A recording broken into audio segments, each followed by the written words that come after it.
राधे राधे। तो दोस्तों, भगवान श्री रामचंद्र जी, दयालु श्री रामचंद्र जी, करुणा सागर श्री रामचंद्र जी, कृपा के समुद्र श्री रामचंद्र जी और देने में दाता श्री रामचंद्र जी, अत्यंत दान वीर दयालु प्रभु श्री रामचंद्र जी ने रावण के सगे छोटे भाई को, जिसके ऊपर सुग्रीव जी द्वारा जासूस होने का संदेह व्यक्त किया गया था, उसको देखते ही लंका का राज्य दे दिया, लंका का राजा बना दिया।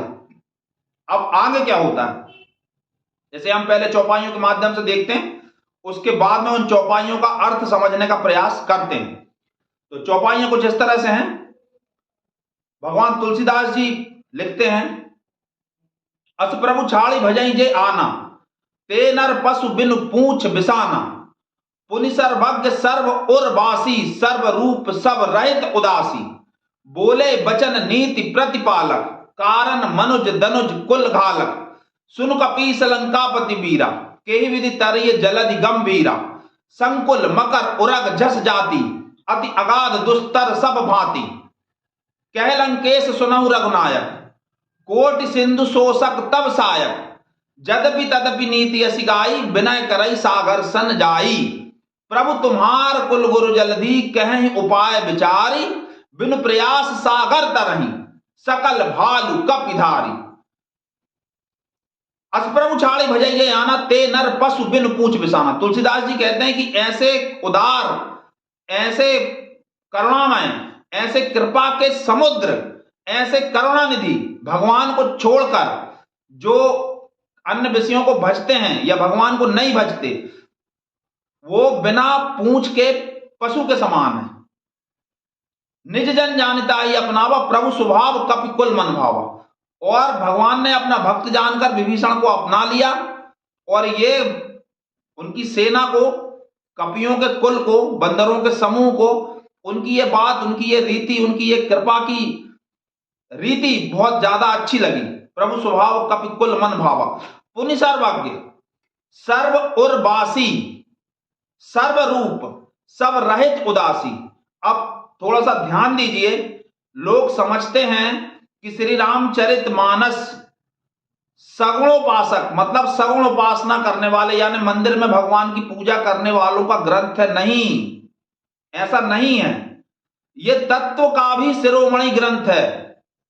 तुलसीदास जी क्या कह रहे हैं कि पुनि सर्वज्ञ, जो भगवान सर्वज्ञ हैं, सर्व उर्वासी और सबके हृदय में विराजमान है, पुनि सर्वज्ञ सर्व उर्वासी, सर्व रूप और सभी रूपों में रहते हैं, सब रहित उदासी, पुनि सर्वज्ञ सर्व उर्वासी, सर्व रूप सब उसके, किंतु उसके बावजूद भी हस्तक्षेप नहीं करते। मतलब भगवान है साक्षी की तरह, सब तुम्हारी सब इंद्रियों को, तुम्हारे मन के, तुम्हारे चित्त के, तुम्हारे मन के विचारों को नोट करते हैं, बुद्धि के निर्णयों को नोट करते हैं और उसके हिसाब से तुम्हारे अनंत जन्मों की यात्रा का प्रबंध करते हैं, किंतु हस्तक्षेप नहीं करते। मनुष्य को यह स्वतंत्रता दी हुई है।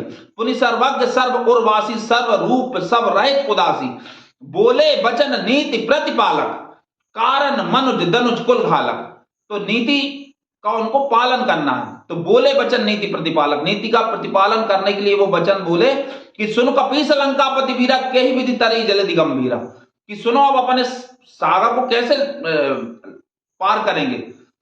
सुन कपीस लंकापति वीरा, केहि विधि तरिय जलधि गंभीरा, संकुल मकर उरग झस जाति, अति अगाध दुस्तर सब भांति। इसमें कई प्रकार के मगर हैं, नाना प्रकार के जलचर हैं, ये बहुत ज्यादा गहरा है और ये सभी प्रकार से अत्यंत दुस्तर है इसको पार करना। इस पर विभीषण जी कहते हैं कि सुन लंकेश सुनहु रघुनायक, कोटि सिंधु शोषक तब सायक, सायक यानी बाण। तो आपके बाणों में वो सामर्थ्य है जो करोड़ों समुद्रों को भी सुखा सकते हैं। यद्यपि तदपि नीति असी गाई, विनय करई सागर सन जाई, किंतु फिर भी नीति ये कहती है कि आपको जाकर सागर से विनय करना चाहिए।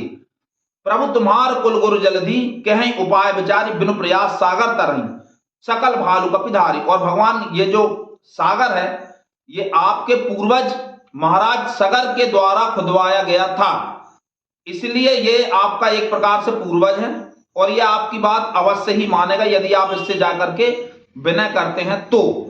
अब इस बात का क्या असर होता है, विभीषण जी की इस बात का लक्ष्मण जी, हनुमान जी, अंगद जी समर्थन करते हैं या विरोध करते हैं, क्या कहते हैं और भगवान फिर उनको क्या उत्तर देते हैं, फिर किस तरह से सागर को पार करने की बात होती है और वहां रावण के दरबार में क्या हो रहा है, इन सब बातों को जानेंगे हम अगले एपिसोड में। कृपया करके चैनल सब्सक्राइब अवश्य करें और अपने 5 मित्रों से चैनल सब्सक्राइब अवश्य कराएं। बहुत बहुत बहुत धन्यवाद। राधे राधे।